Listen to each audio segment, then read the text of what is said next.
Hi guys, Jordan Moorhead with the Moorhead team here. Today I wanted to talk to you about a question I get all the time, and that question is, how much money do I need to buy a rental property? And the answer is, it depends. So, full disclosure, I am not a lender. I do not originate mortgages. I don't have anything to do with the lending process, but I have bought a ton of rental properties, and I do help a lot of people every year buy rental properties. So, a few key things you need to know when you're looking at how much money you need to buy a rental property. First thing is, what type of property is it? Is it a single family, so it's just one house? Is it a duplex? Is it two? Is it four? Or is it 5 units? Maybe six, seven, eight, nine, 10 units? All these things matter when you're looking at how much money you're going to need to bring to put down. If you're a single family property, so one unit, you can get as low as 15% down for a rental property, single family property.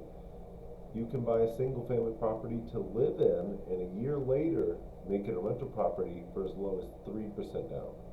Huge difference. So 15% down is the lowest down payment that I've seen on single family properties. If that's going to be a duplex, so it's 2 units, 2 to 4 units is all the same. 2 units, that's going to be 25% down to buy a rental property, but if you live in it, it's as low as 3.5% down.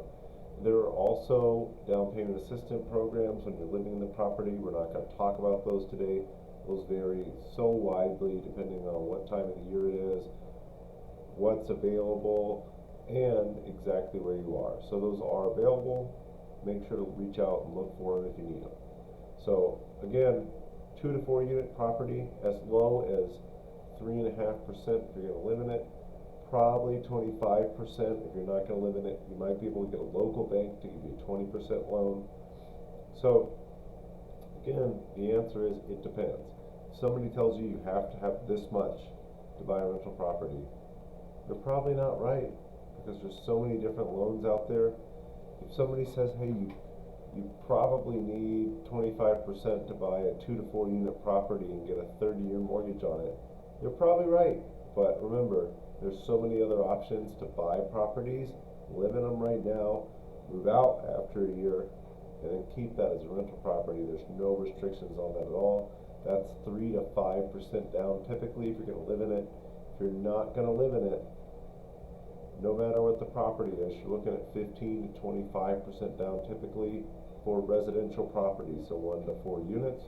If you get 5 units and over, it's more based on the property, it's based on the income the property makes.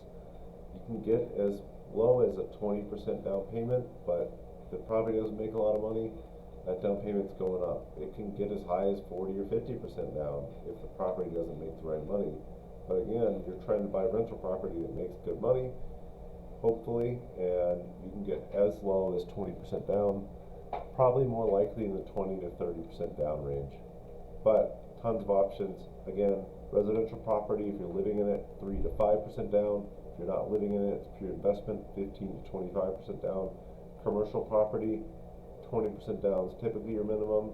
There are some creative financing options out there. We're just talking about what you can go get from a bank today. So anywhere from 3% to 30%. But there's tons of options.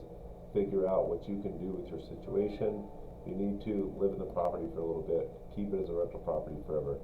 Thanks, guys.